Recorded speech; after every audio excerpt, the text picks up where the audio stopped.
The blood on Penelope Patterson's dress had long since dried to a rust-brown stain by the time she stumbled into Leadville, Colorado, humming the only thing that kept her sane.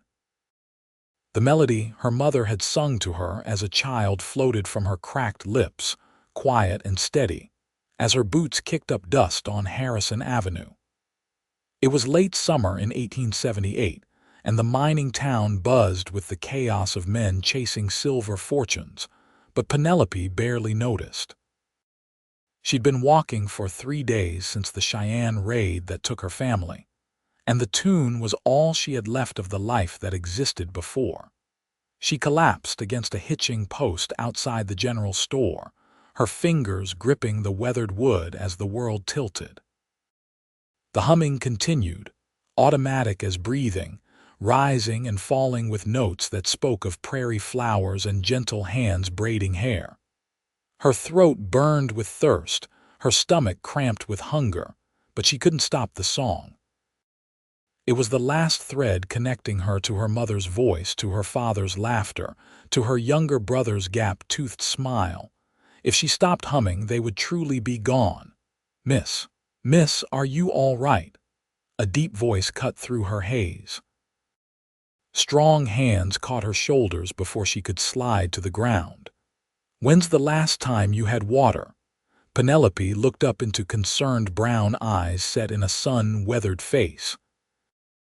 The man was young, perhaps 25, with dark hair that curled at his collar and a day's worth of stubble on his jaw. He wore the typical garb of a cowboy, trail-worn denim and a faded blue shirt, a bandana around his neck dusty from the road. But it was his expression that made her focus, the genuine worry there, the gentleness in how he steadied her. "I don't know," she whispered, her humming finally stopping. The silence felt wrong, empty. "Days, I think." "Nathan," the man called over his shoulder. "Nathan, get some water. Now." Another cowboy appeared, slightly younger, who rushed into the store without question. The first man guided Penelope to sit on the store's front steps, keeping a respectful distance but staying close enough to catch her if she swayed. "I'm Nathan Irving," he said. "That's my brother who just went inside.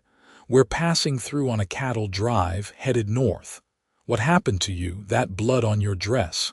"It's not mine." The words came out flat. "They came at dawn. My family had a homestead 2 days south of here. We thought we were being careful, thought we'd built far enough from the conflicts. We were wrong." Nathan's jaw tightened, but he didn't press for details. His brother returned with a canteen and a cloth, and Nathan wet the cloth, offering it to her first. "For your face," he said quietly. "Then drink, but slowly. You'll make yourself sick otherwise."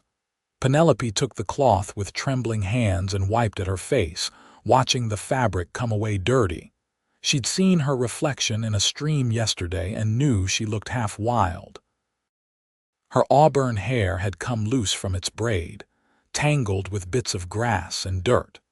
Her green dress, the one her mother had made for her 18th birthday just 2 months ago, was torn at the hem and stained beyond saving. She was 20 years old and utterly alone in the world. She drank as instructed, small sips that felt like heaven on her parched throat. The younger brother, who introduced himself as James Irving, sat nearby, giving her space but ready to help if needed. Nathan stayed closest, his presence somehow steadying. She noticed he had calluses on his hands, the kind that came from hard work with horses and rope. There was a kindness in his face that seemed at odds with the harsh landscape they inhabited. "Thank you," she managed after draining half the canteen. "I'm Penelope Patterson. I was trying to reach Leadville. My mother had a cousin here, a woman named Margaret who runs a boarding house. I thought perhaps—" "We'll help you find her," Nathan said immediately. "Do you know which boarding house?" "On East 5th Street," she wrote in her last letter. "That was a year ago." James stood, dusting off his pants. "I'll ask around. East 5th isn't far. You stay here with Nathan, rest a bit more." As his brother disappeared into the flow of townspeople, Nathan settled on the step beside Penelope, maintaining a proper distance. The town moved around them, miners and merchants, cowboys and ladies in fine dresses, children running between buildings.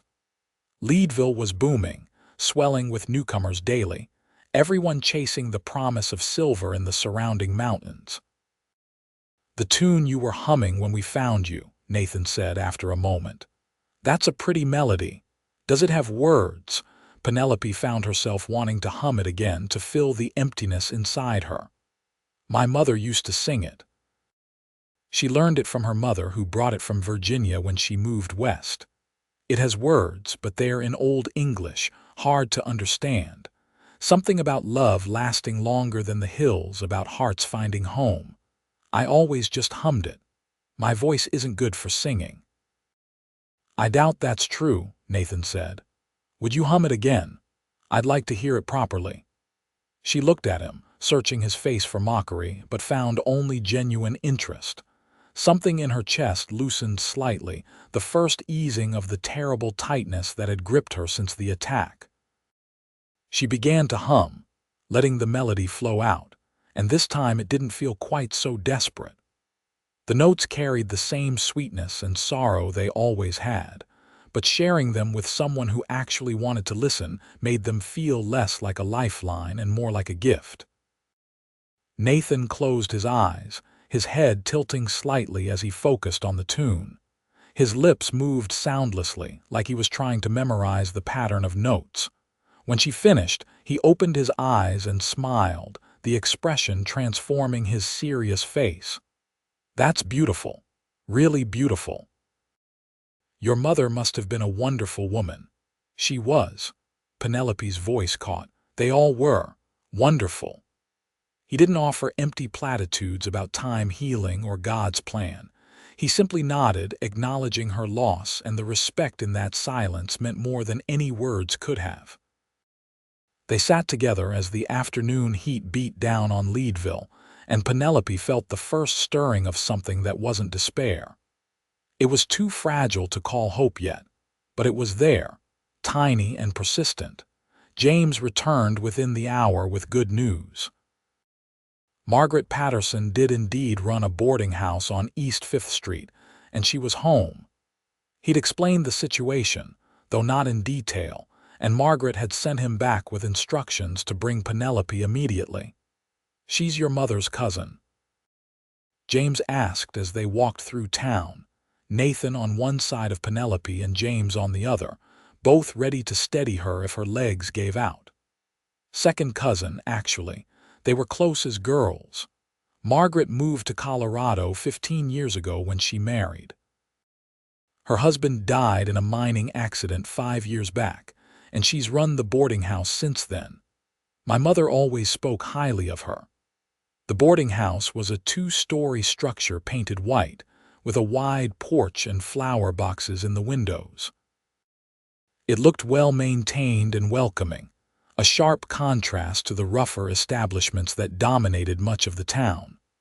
Before they reached the steps, the door flew open and a stout woman in her 40s rushed out, her graying brown hair pulled back in a sensible bun.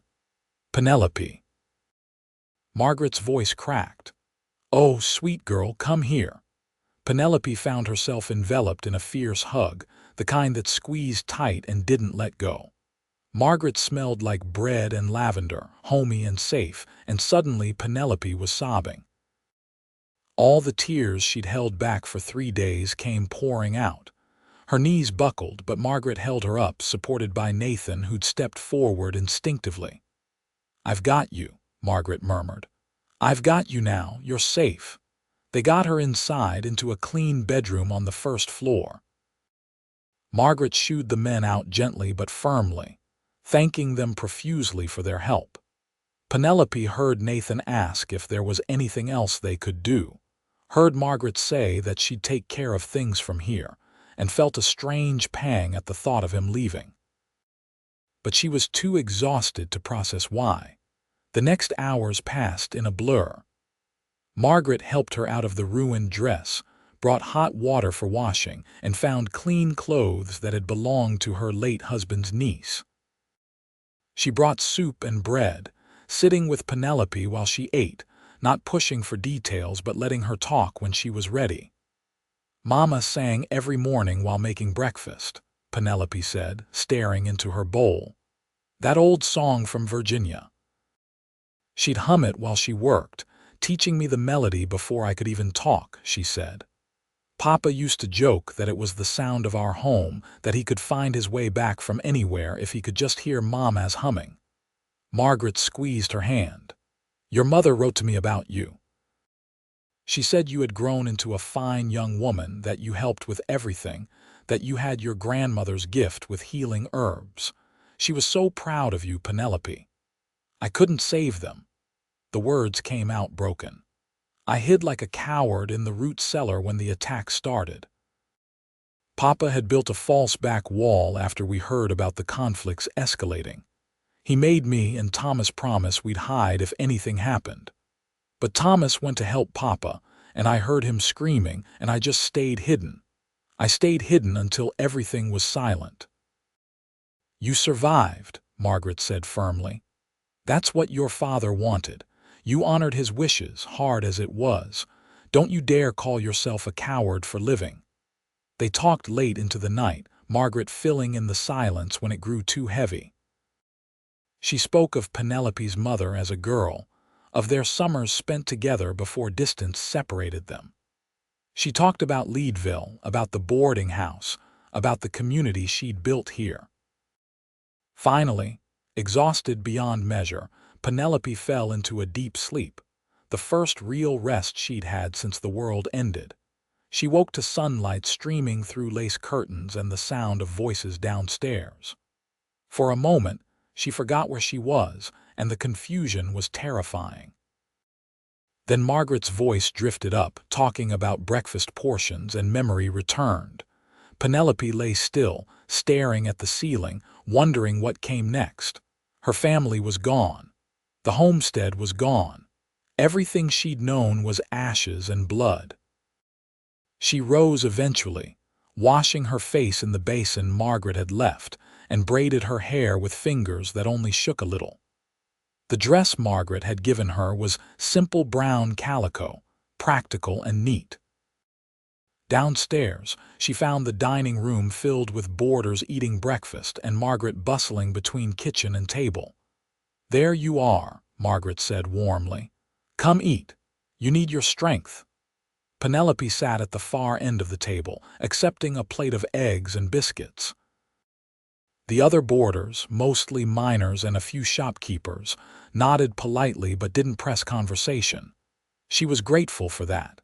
As she ate, Margaret came to sit beside her. "I've been thinking," Margaret said quietly. "Your family, Penelope, and you have a home here as long as you need it. But more than that, I could use help running this place. It's gotten bigger than I expected, and I'm not as young as I used to be. If you're willing, I'd like to offer you a position. Room, board, and wages. Nothing extravagant but honest work."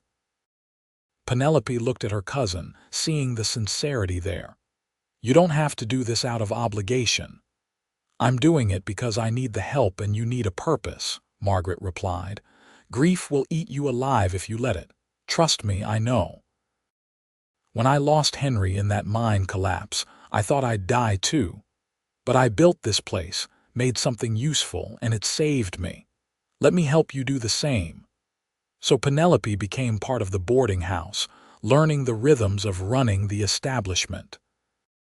She cooked and cleaned, changed linens and kept accounts, greeted guests and managed complaints. The work was hard and constant, which suited her perfectly. It left little time for the memories to overwhelm her, though they came anyway in quiet moments and always at night. She hummed her mother's song while she worked, the melody a constant companion. Margaret never asked her to stop, though some of the boarders gave her curious looks. The tune seemed to fill the house, drifting through hallways and up staircases, a thread of sweetness in the rough mining town. A week after her arrival, Nathan Irving appeared at the boarding house door. He held his hat in his hands, looking uncertain, which seemed at odds with his confident bearing.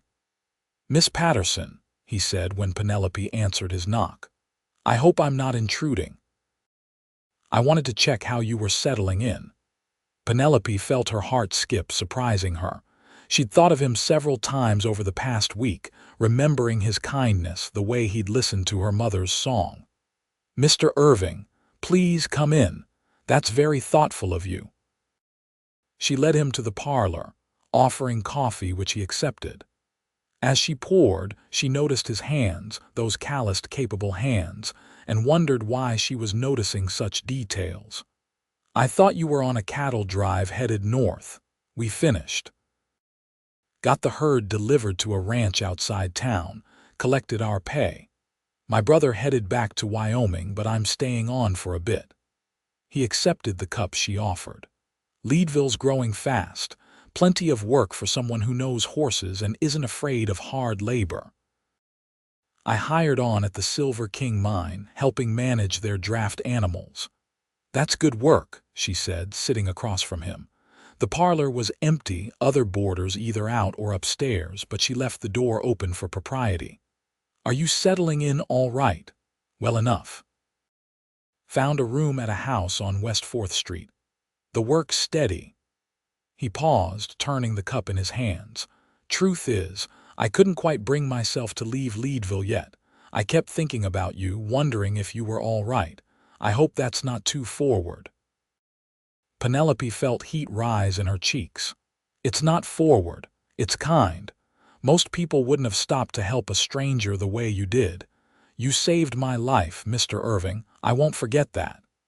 "Nathan, please. Mr. Irving makes me feel like my father." He smiled, and there was that transformation again, the serious face becoming warm and open. "And I think anyone would have done the same." "They wouldn't have," she said quietly. "Leadville sees desperate people every day. Most folks walk right past. You didn't." They talked for an hour, the conversation flowing easily. Nathan told her about growing up in Wyoming, learning the cattle trade from his father, the freedom of the open range. She found herself sharing memories of the homestead, carefully avoiding the end, focusing on good days. He asked about the boarding house, about Margaret, about Leadville itself. When he finally stood to leave, he hesitated at the door. "Would it be all right if I called again?" he asked. "I'd like to hear more about your mother's song. I've been trying to remember the melody, but I can't quite get it right." "I'd like that," Penelope said, and meant it. He started visiting twice a week, stopping by in the evenings after his work at the mine. Sometimes they sat in the parlor, sometimes on the front porch if the weather was nice. Margaret approved, making her opinion clear by always ensuring there was fresh coffee and usually some baked goods when Nathan arrived. The other boarders grew used to seeing the young cowboy courting the new girl, and more than one offered good-natured teasing. Penelope found herself looking forward to Nathan's visits with an anticipation that both frightened and thrilled her. It felt too soon to be feeling anything beyond grief, but her heart didn't seem to care about appropriate timelines. She caught herself humming her mother's song more lightly now, the melody carrying hope instead of just sorrow. One evening in early October, as they sat on the porch watching Leadville's lamps flicker to life, Nathan said, "Would you hum that song again? I've been practicing, trying to learn it. I think I've almost got it." She hummed it through, and this time Nathan hummed along, tentative at first, then stronger as he found the melody. His voice was pleasant, a warm baritone that complemented the tune beautifully. They hummed together, and Penelope felt tears prick her eyes for an entirely different reason than before. "You learned it," she said when they finished. "That's remarkable. Most people can't remember a tune after hearing it once or twice." "I've heard you humming it every time I visit," Nathan admitted. "And I practice at night before sleeping. It's important to you, so it's important to me." He reached for her hand, then hesitated, asking permission with his eyes. She gave it by extending her hand to him. His palm was warm and rough against hers, solid and real. "Nathan," she said softly. "What are we doing?" "I think I'm courting you," he replied. "If that's all right. I know the timing might seem strange, and I'll understand if you need more time, but I've never met anyone like you, Penelope. You're strong and kind and brave even when you don't think you are. I'd like to see where this might go if you're willing." "I'm willing," she whispered. "It probably is too soon. Margaret might tell me I'm being foolish, letting my gratitude turn into something else. But this doesn't feel like gratitude. It feels like something I want to explore." Margaret didn't call her foolish. Instead, she smiled knowingly and said that hearts knew their own timing, that there was no schedule for healing or falling in love. "Your mother would want you to be happy," she told Penelope. "And that young man looks at you like you hung the moon."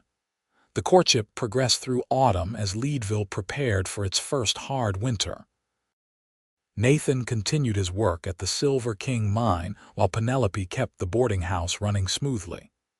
They spent whatever free time they could manage together, walking through town, attending church socials, sometimes just sitting quietly while she mended and he carved small wooden figures.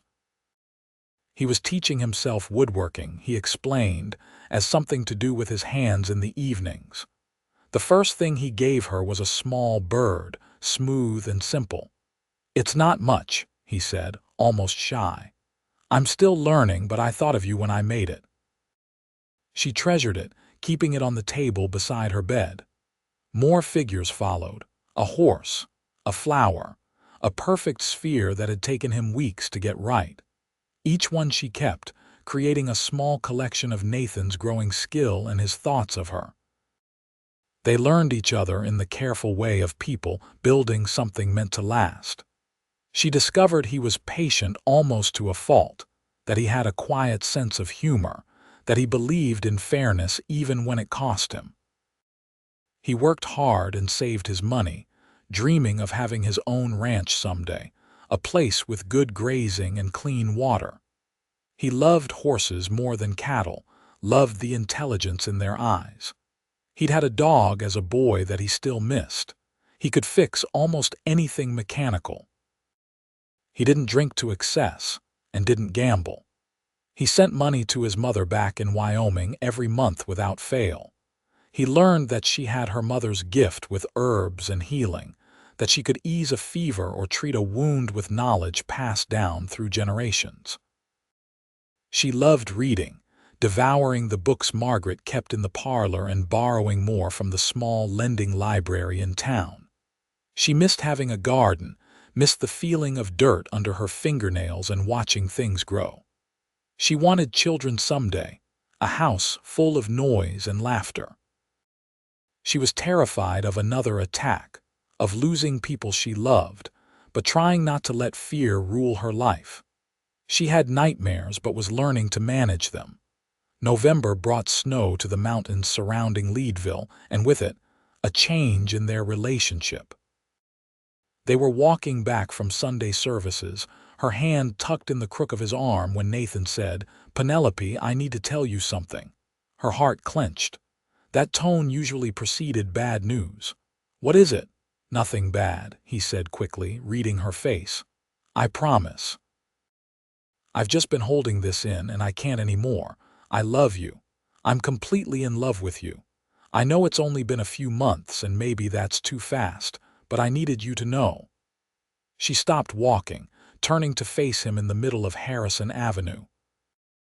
Around them, Leadville went about its Sunday afternoon business, but it all faded to nothing. "Nathan, you don't have to say it back," he continued.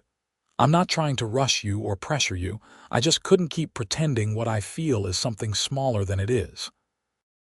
You're the first thing I think about when I wake up and the last thing before I sleep. When I imagine my future, you're in every part of it. So I love you and I'll wait as long as you need. You beautiful, ridiculous man, Penelope said, her eyes filling with tears. "I love you too." I've been trying not to say it, thinking it was too soon, worried about what people would think. But I do. I love you, Nathan Irving. He kissed her then, right there on Harrison Avenue with half of Leadville watching. It was her first kiss, sweet and gentle and perfect. When they broke apart, she was laughing and crying at the same time, and he looked like he'd won every lottery in the world. "Marry me," he said. "Not right away if you're not ready, but someday. Say you'll marry me, Penelope." "Someday," she agreed. "When we're both ready, yes." They told Margaret that evening, and she cried happy tears while pulling them both into hugs. She insisted on opening a bottle of wine she'd been saving, and they toasted to the future in the warm boarding house kitchen. For the first time since the attack, Penelope felt truly happy, the kind of happiness that reached all the way through. The grief was still there, would always be there in some form, but it didn't consume everything anymore. Winter settled over Leadville with heavy snows that sometimes shut the town down for days at a time. Nathan spent Christmas with Penelope and Margaret, bringing gifts he'd made himself. A jewelry box for Margaret with an inlaid lid, and a music box for Penelope that he'd commissioned from a craftsman in town. When wound, it played a melody, not quite her mother's song but close enough to make her cry. "I tried to describe it to the craftsman," Nathan explained. "It's not perfect, but I wanted you to have it." "It's wonderful," she said, and meant it. The fact that he'd tried, that he'd wanted to give her something so personal, meant everything. They grew closer through the long winter, their relationship deepening. In February, Nathan approached Margaret formally, asking for permission to marry Penelope. Margaret, practical as always, asked about his prospects and plans. "I've been saving since I arrived in Leadville," Nathan told her. "I've got enough now to buy land, start building. There's a parcel west of town, good grazing, near water. The owner's looking to sell, heading back east. I could make an offer, start a ranch. It wouldn't be much at first, but I'm good with horses. I can make it work." "And you take care of her?" Margaret asked. "Keep her safe, treat her right, with everything I have," Nathan promised. "She's the best thing that ever happened to me." "I'll spend the rest of my life trying to deserve her," Margaret smiled. "Then you have my blessing. She's her own woman, of course, and the decision is hers, but I approve." They announced their engagement in March, setting a date for early June. Penelope wanted a summer wedding, with wildflowers and warm weather, a new beginning as the world came back to life. Margaret threw herself into planning, enlisting the other boarding house residents and half of Leadville, it seemed. As spring arrived and the mountain snows began to melt, Nathan finalized the purchase of his land. Penelope went with him to see it for the first time, riding in a borrowed wagon over muddy roads. The property was beautiful, rolling grassland with stands of aspen and pine, a creek running through the eastern edge. The views stretched for miles, mountains in every direction. "We'll build the house here," Nathan said, pointing to a rise that would give them shelter from the worst weather while maintaining the view. "Barn over there, corrals between. Eventually, a garden for you near the house, big enough for whatever you want to grow." Penelope could see it all, could imagine the life they'd build together. "It's perfect," she said. "Absolutely perfect." They broke ground on the house in April, Nathan working every spare moment with help from men he'd befriended at the mine. Penelope continued at the boarding house, but spent her free time helping where she could and planning their wedding. It would be small, just Margaret and a few friends, held at the church where they'd attended services together. One evening in early May, as they sat on their unfinished porch watching the sunset, Nathan said, "I've been thinking about the wedding, about music. I know the church will have hymns, but I wondered about your mother's song. Would it be all right if I sang it, as part of the ceremony?" Penelope looked at him in surprise. "Sang it, but it doesn't have words, not that I know." "I've been working on that," he admitted. "I hope you don't mind. I asked around, found an old woman in town who came from Virginia years ago. She knew the song, knew the words. They're in Old English, like you said, but she translated them for me.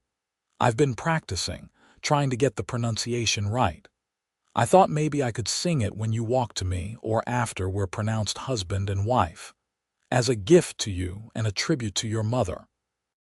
Tears filled Penelope's eyes. "You did that for me, of course. That song is part of you, part of your family. I want to honor that, make it part of our beginning, too." He pulled a folded paper from his pocket. "The words are about enduring love, about finding home in another person, about promises that last beyond lifetimes. It's beautiful, Penelope. Your mother was singing about the kind of love I feel for you." She took the paper, reading the words he'd carefully written out. The Old English was indeed hard to parse, but the sentiment shone through clearly. "This is the most thoughtful thing anyone has ever done for me," she said. "Yes, please sing it at our wedding. I can't think of anything more perfect." The weeks leading up to the wedding passed in a flurry of final preparations. Margaret sewed Penelope's wedding dress, a simple but elegant design in cream-colored silk that had cost more than Penelope thought reasonable, but Margaret wouldn't hear protests. "You're the closest thing to a daughter I'll ever have," Margaret said firmly. "Let me do this." Nathan finished enough of the house to make it livable, at least the bedroom, kitchen, and main living area. The rest would come with time. He bought furniture, basic pieces they'd need to start, and Penelope added touches that made it a home. Curtains she'd sewn, a tablecloth, the collection of wooden figures Nathan had carved for her arranged on a shelf. The night before the wedding, as was tradition, they spent apart. Penelope stayed at the boarding house, surrounded by Margaret and the other women who'd become friends. They fussed over her dress, her hair, her flowers, talking about marriage and offering advice both practical and amusing. "You've found a good man," Margaret said as she brushed Penelope's hair. "Your mother would have liked him. Your father would have respected him. They'd be happy for you." "I wish they could be here," Penelope said quietly. "All of them. To see this, to know I'm all right." "They know," Margaret assured her. "Wherever they are, they know." Penelope lay awake late into the night, her mind racing with thoughts of the next day, of the life beginning. She hummed her mother's song softly, imagining her mother's presence, her approval. The grief of losing her family would never fully leave, but it had transformed into something she could carry without being crushed by it. They were part of her, woven into who she was, and tomorrow she'd honor them by moving forward with joy. The wedding day dawned clear and warm, the kind of perfect June morning that felt like a blessing.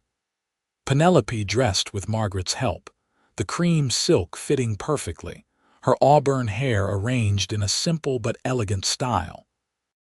Margaret had found wildflowers to match what Penelope had described from her childhood home, purple and yellow blooms that made her eyes sting with bittersweet memory. The church was small, its wooden pews filled with the people who'd become part of Penelope's new life. The boarders, Nathan's friends from the mine, neighbors from around the property, the pastor who'd counseled them through their engagement. Nathan stood at the front with James, who traveled from Wyoming to serve as best man, looking nervous and eager in a new suit. When Penelope entered on Margaret's arm, she saw Nathan's face transform with wonder.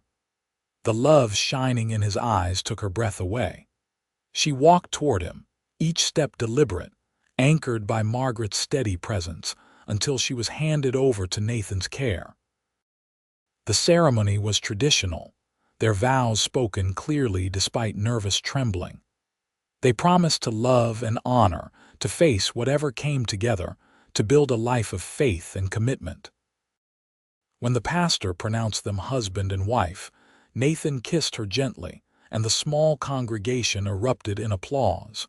Then Nathan turned to the pastor, who nodded and stepped back. Nathan faced Penelope, taking both her hands, and began to sing. His voice filled the church, strong and true, carrying the melody Penelope had hummed for so long. But now it had words, ancient and beautiful, speaking of love that endured beyond the hills, of two hearts finding home in each other, of promises sworn under open skies that would last into eternity. Penelope wept openly as Nathan sang her mother's song, transformed into a declaration of love. Around them, the congregation fell silent, captivated by the simple beauty of the moment. When the last note faded, there wasn't a dry eye in the church. "That was for you," Nathan said softly, just to her. "For us, for your family, so they're part of this too." "It was perfect," she managed through tears. "You're perfect, I love you so much." They walked back down the aisle together as husband and wife, emerging into bright sunshine and the cheers of well-wishers. Margaret had arranged a simple reception at the boarding house, tables set up in the yard with food and drink. It was modest by some standards, but felt abundant with joy and community. As the afternoon stretched into evening, Penelope found herself standing with Nathan at the edge of the celebration, watching their friends enjoy themselves. "We did it," she said. "We're married." "Best decision I ever made," Nathan replied, pulling her close. "Next to staying in Leadville instead of heading back to Wyoming, and stopping to help a beautiful woman humming outside a general store. I'm glad you stopped, glad you stayed, glad for all of it." She rested her head on his shoulder. "Even the hard parts that led here, I wouldn't change any of it if it means ending up with you." They left the reception as the sun set, riding out to their new home in the wagon Nathan had decorated with flowers. The house waited on its rise, small but solid, windows glowing with the lamps Nathan had lit earlier. It looked welcoming and safe, a place where they could build their future. Their wedding night was sweet and gentle, Nathan's care and patience making Penelope feel cherished and safe. They lay together afterward, her head on his chest, his arms around her, talking softly about dreams and plans. "I want to fill this house with children," Nathan said. "As many as you're willing to give me. I want noise and chaos and laughter, everything a home should be." "I want that too," Penelope agreed. "Boys who look like you, girls with your smile, a family that grows and thrives, a place people know is full of love." They fell asleep tangled together, the future bright and beckoning. The next weeks and months passed in the work of building their life. Nathan grew his horse operation, starting small with training and breeding.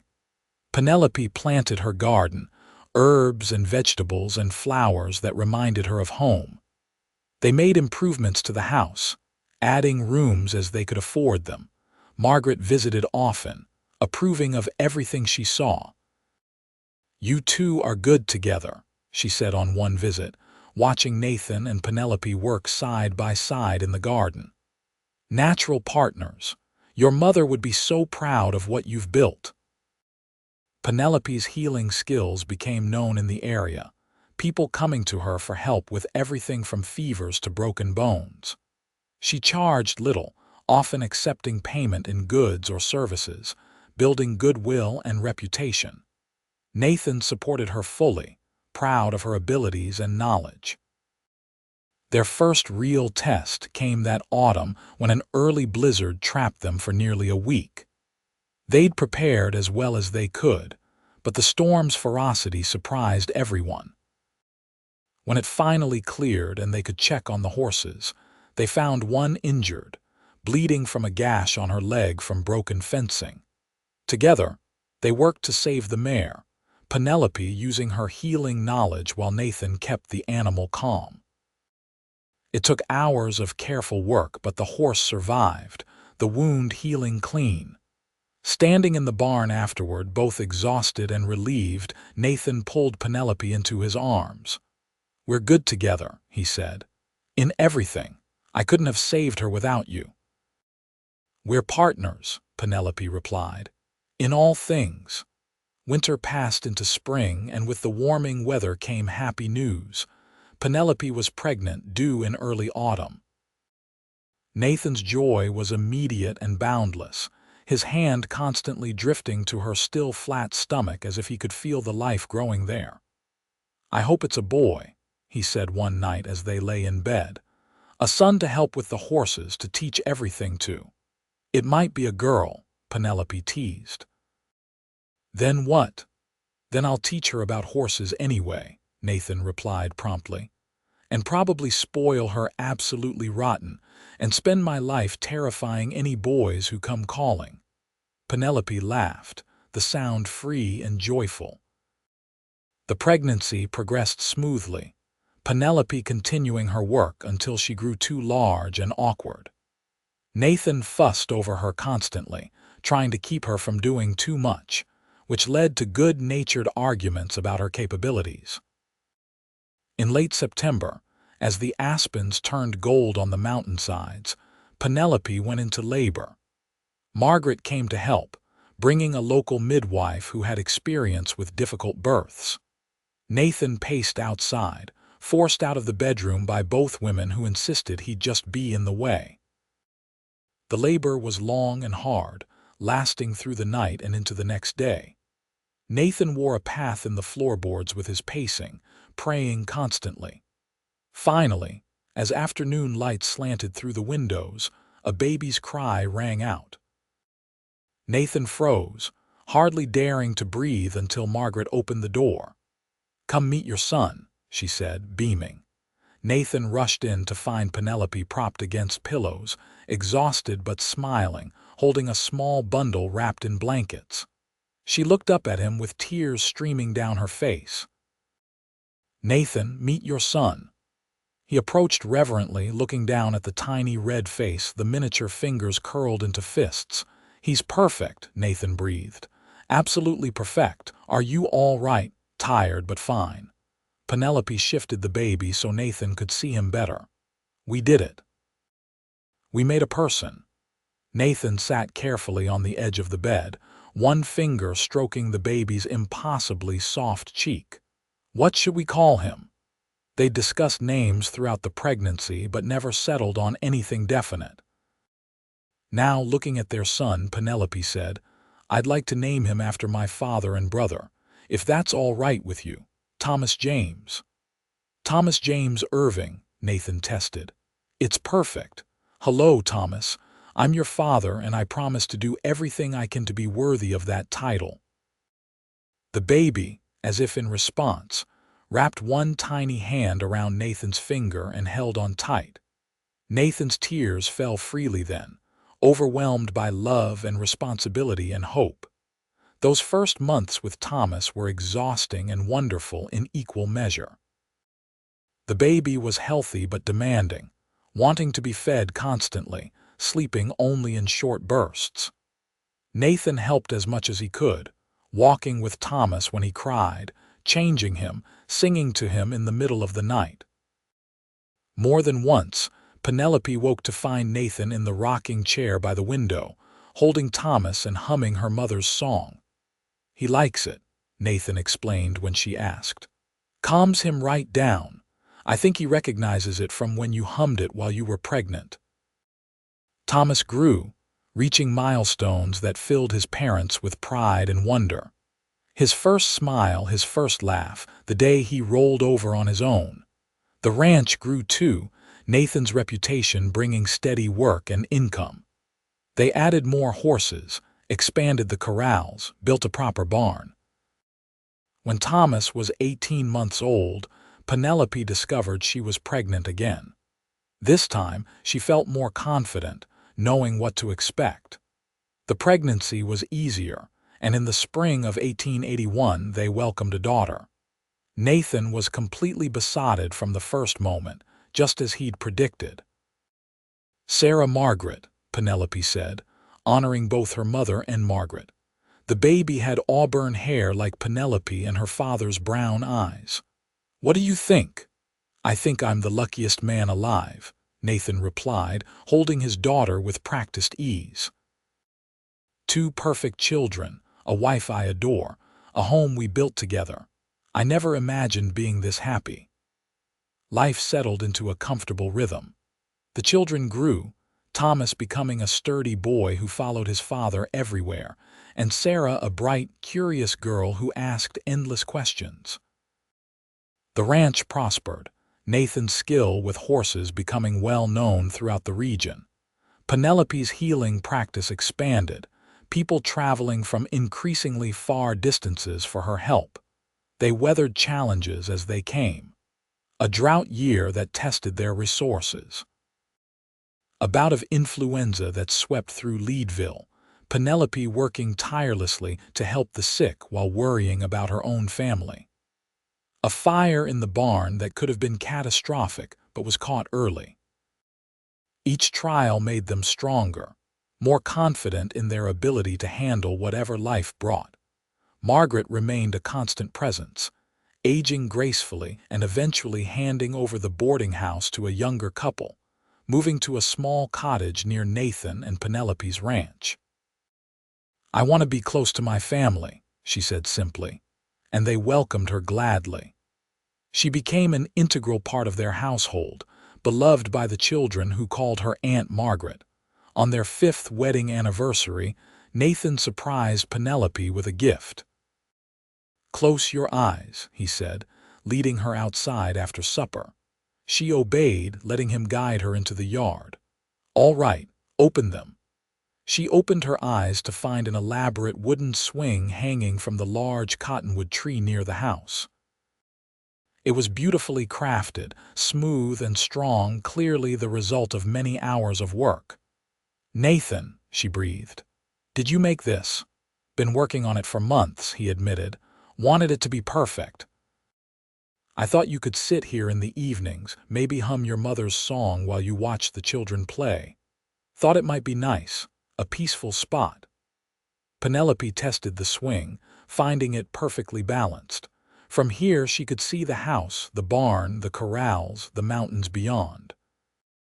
It was a vantage point on everything they'd built. "It's wonderful, thank you."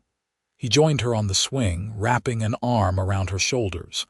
Thomas and Sarah played in the yard, their laughter carrying on the warm evening air.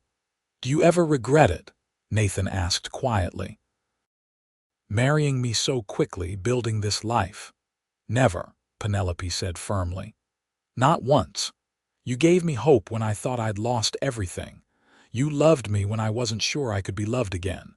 This life, these children, this home, it's everything I wanted and more than I dreamed possible." "I love you," he said simply. "More every day if that's possible. I love you too." She began to hum her mother's song, the melody drifting across the yard.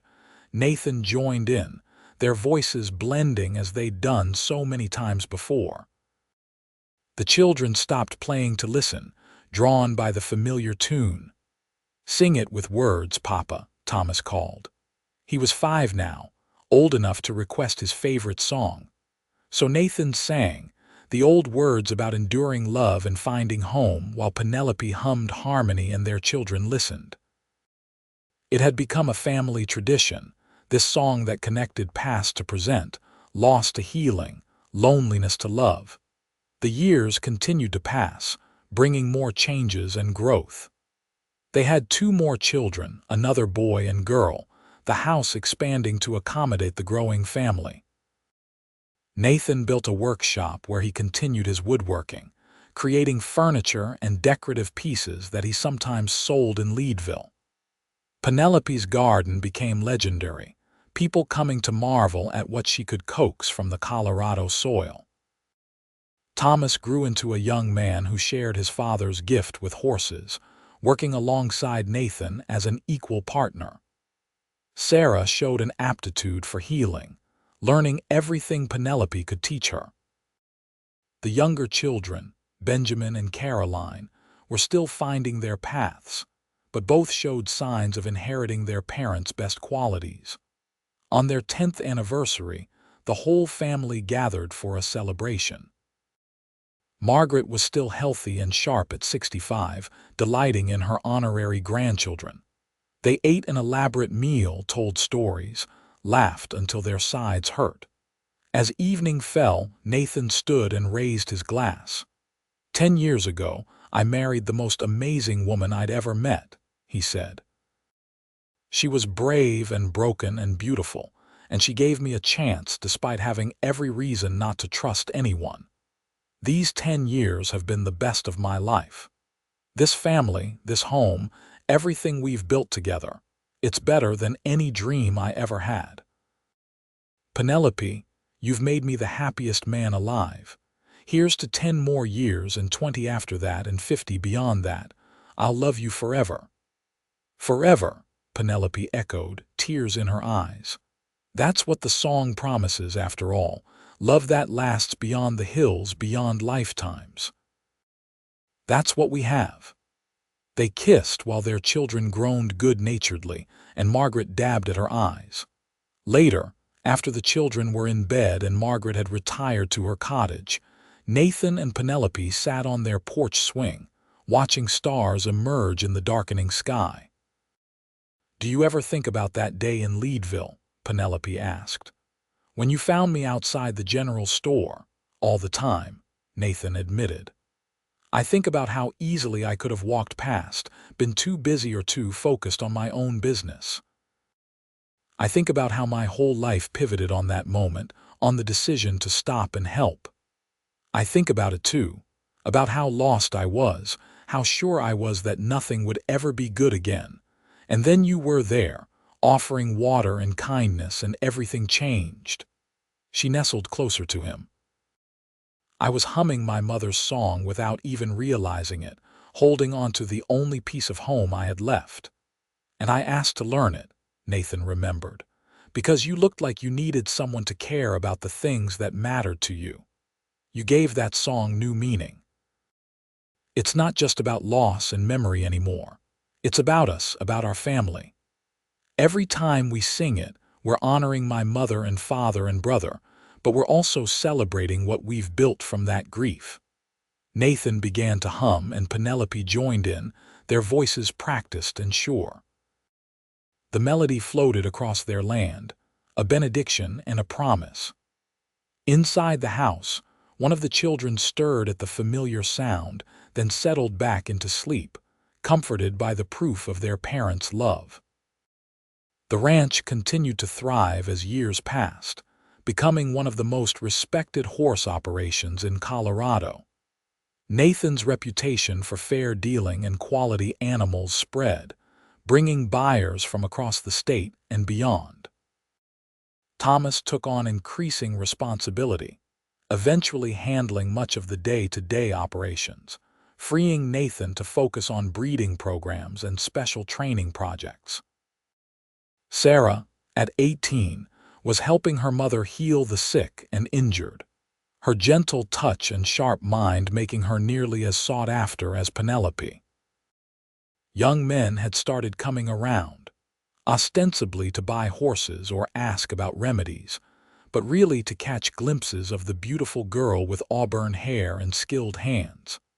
Nathan watched them all with suspicious eyes, claiming none were good enough for his daughter. "You're being ridiculous," Penelope told him one evening as he grumbled about yet another suitor. "Sarah is smart and capable. She'll choose well when she's ready." "No boy will ever be good enough," Nathan maintained stubbornly. "I don't care if the president himself comes calling." Penelope laughed, the sound still as sweet to Nathan as it had been when he first heard it. They were in their late 30s now, marked by years of hard work and mountain weather, but still strong and healthy. The love between them had only deepened, weathered by shared trials and strengthened by countless small kindnesses. Benjamin and Caroline were growing too, 13 and 11, finding their own interests and talents. Benjamin showed promise as a blacksmith, fascinated by metalwork and mechanical things. Caroline had a gift for music, able to pick up any instrument and coax beauty from it. She'd learned her grandmother's song, the one her parents sang, and composed variations that made Penelope weep with bittersweet pride. Margaret passed away peacefully in her sleep one winter night when Penelope was 38. She was 73 and had lived a full, rich life, but the loss hit Penelope hard. Margaret had been her anchor after the loss of her birth family, the bridge between past and future. The funeral brought out half of Leadville, a testament to how many lives she'd touched. "She loved you like a daughter," Nathan told Penelope as they stood at the graveside. "And she got to see you happy, see you thriving. That mattered to her more than anything." "I know," Penelope said, "but I'll miss her terribly. Me too." She was the first person in Leadville who really believed in us, who supported our relationship from the start. We owe her a lot.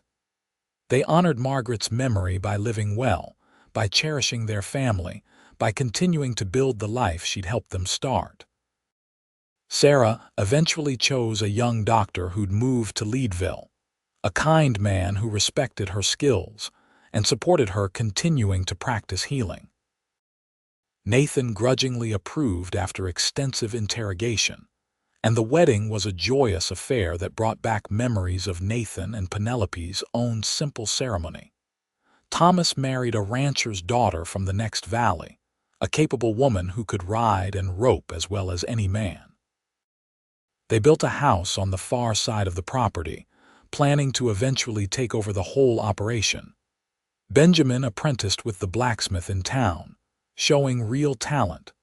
Caroline, at 16, was being courted by a music teacher, and Nathan was already preparing his suspicious father routine. On their 20th anniversary, Nathan and Penelope's children threw them a celebration that brought together everyone they'd known over the years. Friends from Leadville, neighboring ranchers, people Penelope had healed, men who'd worked with Nathan. The house and yard were packed with well-wishers, all come to honor the couple who'd become pillars of their community. As the party wound down and guests departed, the family gathered on the porch. Thomas with his wife and their infant son, Sarah and her husband, Benjamin with his apprentice master's daughter who he was clearly sweet on, and Caroline with the music teacher.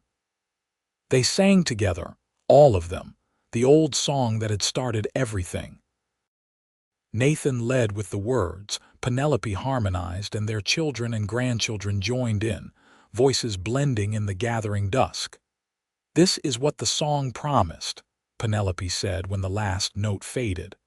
"Love that lasts beyond the hills, hearts finding home. We built this, Nathan. This family, this legacy." "We did," he agreed, his arm around her waist, "and I'd do it all again in a heartbeat.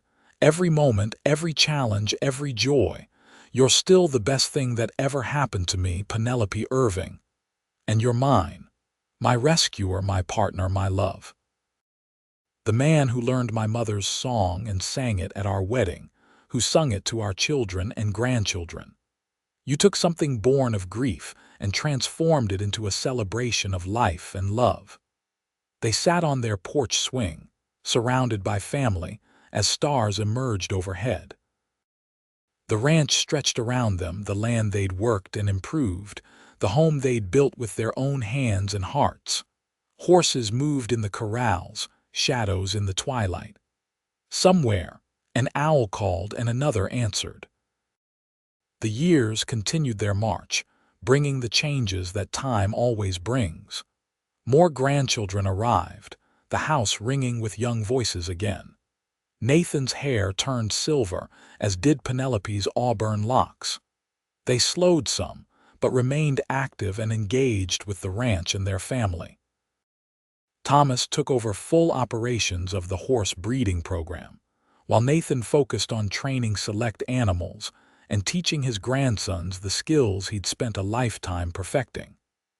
Penelope trained Sarah's daughter in the healing arts, passing down knowledge that stretched back generations. The family grew and spread but remained close, drawn together by bonds of love and shared purpose. On their 30th anniversary, Nathan presented Penelope with a final gift. It was a leather-bound book, handmade, filled with his careful handwriting. "What is this?" she asked, touched by the obvious care that had gone into it. "Our story," Nathan said. "Everything from the day I found you humming outside that general store to today. I've been working on it for years, writing down all the memories, all the moments that mattered. I wanted our children and grandchildren and their children to know how we started, what we built, why love matters. And at the front, I transcribed your mother's song, the words and music both, so it'll never be lost." Penelope opened the book with trembling hands, seeing her mother's song carefully notated. She turned pages, finding their courtship detailed, their wedding described, the birth of each child recorded. Tears streamed down her face as she read Nathan's words, his love for her evident in every sentence. "This is the most precious thing anyone has ever given me," she whispered. "Thank you. Thank you for this, for everything, for 30 years of love and partnership." They held each other as the sun set on another Colorado day, the mountains painted gold and pink and purple. Inside the house, their family moved and laughed and lived, the legacy of two people who'd found each other at the worst possible moment and built something beautiful anyway. Nathan and Penelope lived to see all their children married and settled, to welcome 15 grandchildren, and as they reached their later years, several great-grandchildren. The ranch passed fully to Thomas and his sons, but Nathan remained involved as much as his aging body allowed, unable to fully step away from the horses he loved. Penelope continued her healing work into her 60s, only stopping when arthritis made her hands too stiff for the delicate work. But she still taught, sharing knowledge with any who would listen, making sure the old ways weren't lost. Her garden remained her pride, tended now with Sarah's help, still producing abundance. On a warm summer evening in 1898, as they sat on their porch swing watching yet another generation of children play in the yard, Nathan took Penelope's hand. They were both 70 now, their faces lined with age and weather, their bodies marked by a lifetime of hard work. But their eyes still held the same love that had sparked in 1878 in a dusty Colorado mining town. "You remember the words I said to you when I proposed?" Nathan asked. "Everyone," Penelope replied. "You said you loved me, that I was the first thing you thought of when you woke and the last before you slept, that when you imagined your future, I was in every part of it." "Still true," Nathan said. "All of it. You're still the center of everything, Penelope. After 38 years of marriage, I love you more than I did the day I first said those words. You've given me a life beyond my wildest dreams." "We gave it to each other," Penelope corrected gently. "You saved my life, Nathan. Not just physically that day in Leadville, but in every way that matters. You gave me hope and love and purpose. You gave me this family, this home, this beautiful life. I couldn't have asked for a better partner, a better man." "Sing with me," Nathan said. "Our song, one more time tonight." She began to hum, and he sang the words, their voices not as strong as they once were, but no less heartfelt. Around them, the family paused to listen, this tradition so ingrained that everyone knew to stop and honor it. The melody floated across the ranch, past the corrals and barn, up to the mountains that stood eternal against the sky.